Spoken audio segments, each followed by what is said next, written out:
James Bageyana omutuuze w'e Katebe tumusanze agenda kukima mazzi. Ono atubuulidde nti ku ntaama 36 ze yalina kwafaako 3 ate endala 6 yazitunda lwa kyeya. Ono okusobola okufuna amazzi g'anaawa ente ze atindiga eggendo erisukka mu kilomita 20 era ng'alina okukeera mu matulutulu. Abaana tebasoma lwakubanza enkeera ssaawa 9 kugenda kunoonya mazzi. Mazzi wengajja mu mayiro kilomita nga 20 ate wenviira ku Luzi ssaawa 6 omwana oyo ky'oba olaba nti tagenze ku ssomero lwa mbeera y'amazzi. Okusobola okukuuma ente zaabwe nga nnamu, mutabani we agenda ku ttale okunoonya omuddo mu budde obw'okumakya ng'essubi likyaliko ssuulwe. N'omulaalo yanzirukako lwa mbeera y'amazzi kati nsigaddewo nzekka n'oyo omwana era yanyambako.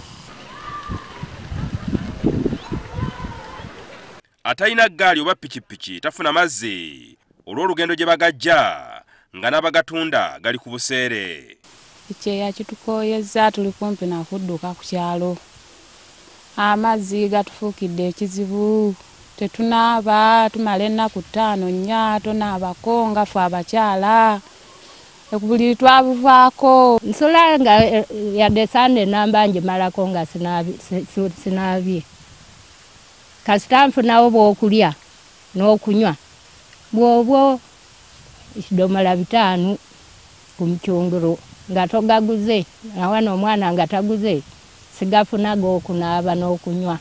Tusula ku maizi ssaawa 9 tuyimuka ssaawa 9 tutandika okutoolya maizi. Obuusi tufuna obuusi tetufunire.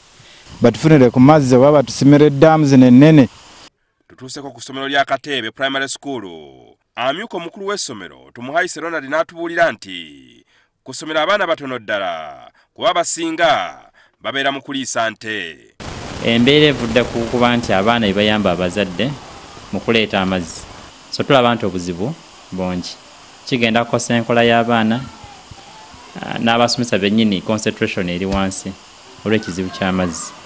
Olw'ekyeya bbeeyi y'ente egudde nga kati ebadde egula akakadde kamu n'ekitundu eri ku mitwalo 80 so nga ebeezaddeko egula emitwalo 4.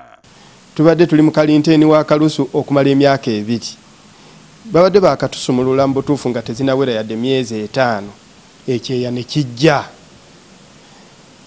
Ebyenfuna Nakasongola biri wansi. Nakasongola eyimiriddewo ku bintu bibiri, obulunzi n'obuvubi.